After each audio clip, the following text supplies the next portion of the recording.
A very beautiful morning, my dear students. Today our topic is lesson number 5, quality.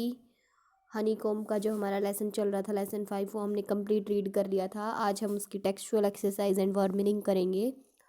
सो देखिएगा question number first. What was the author's opinion about mister Gessler as a boot maker.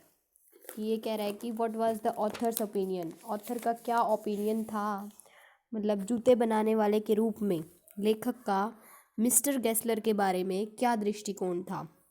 In the author's opinion mister Gessler was a quality boot maker. तो लेखक के दृष्टिकोण में जो mister Gessler था वो एक उत्कृष्ट जूते बनाने वाला व्यक्ति था, सबसे बढ़िया जूते बनाने वाला व्यक्ति था। He made the best boots, वो सबसे बढ़िया किस्म के जूते बनाता था। He was a true artist of his trade, वह जो है अपने बिजनेस का एक सच्चा कलाकार था। उसके बाद है question number second. Why did the author visit the shop so infrequently. तो लेखक दुकान पर इतना कम क्यों आता था। इनफ्रिक्वेंटली यानी कभी कभी कम क्यों आता था। The author visited the shop when ever he needed boots, लेखक को जब भी जूतों की ज़रूरत होती थी तो वह तभी दुकान पर जाता था। But the boots made by Gessler lasted very long, लेकिन गेस्लर के द्वारा बनाए गए जूते बहुत दिनों तक चलते थे। So he visited the shop so frequently infrequently, इसलिए वो दुकान पे इतना कम आता था।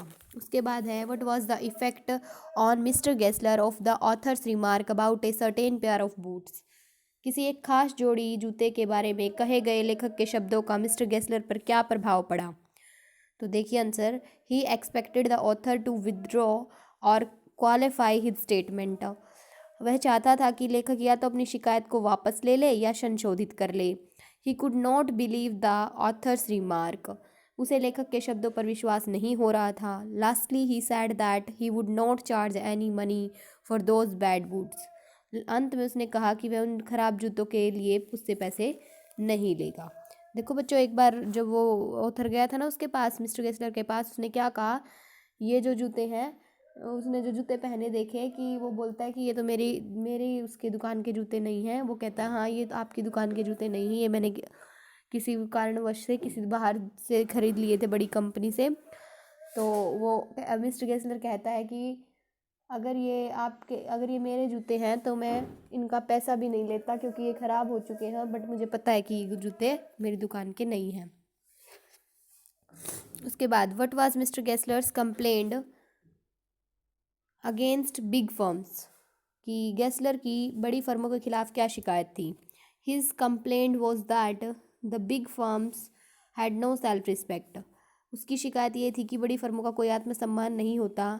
They make inferior boots and sell them by making advertisement, वो घटिया किस्म के जूते बनाती है और विज्ञापन का सहारा लेकर उन्हें बेचती है। Y did the author order so many pairs of boots, did he reality need them, लेखक ने जूतों के इतने अधिक जोड़ों का आदेश क्यों दिया, क्या उसे वास्तव में उनकी ज़रूरत थी। Mister Gessler's financial condition was very bad, mister Gessler की आर्थिक स्थिति बहुत ही ख़राब थी। The author wanted to help him, लेखक उसकी मदद करना चाहता था। So he ordered so many pairs of boots, इसलिए उसने कई जोड़ी जूतों का आदेश दिया। Though he really did not need those boots, वास्तव में उसे इन जूतों की ज़रूरत नहीं थी।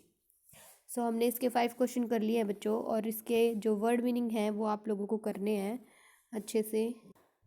ये ये इसके कुछ वर्ड मीनिंग यहाँ पे गिवन है, ये आपको करने हैं 71 पेज का, 72 73 71 to 78 पेज तक के जो हैं वर्ड मीनिंग दिए गए हैं वो आपको नोटबुक में करने हैं और याद भी करने हैं। सो थैंक यू बच्चों।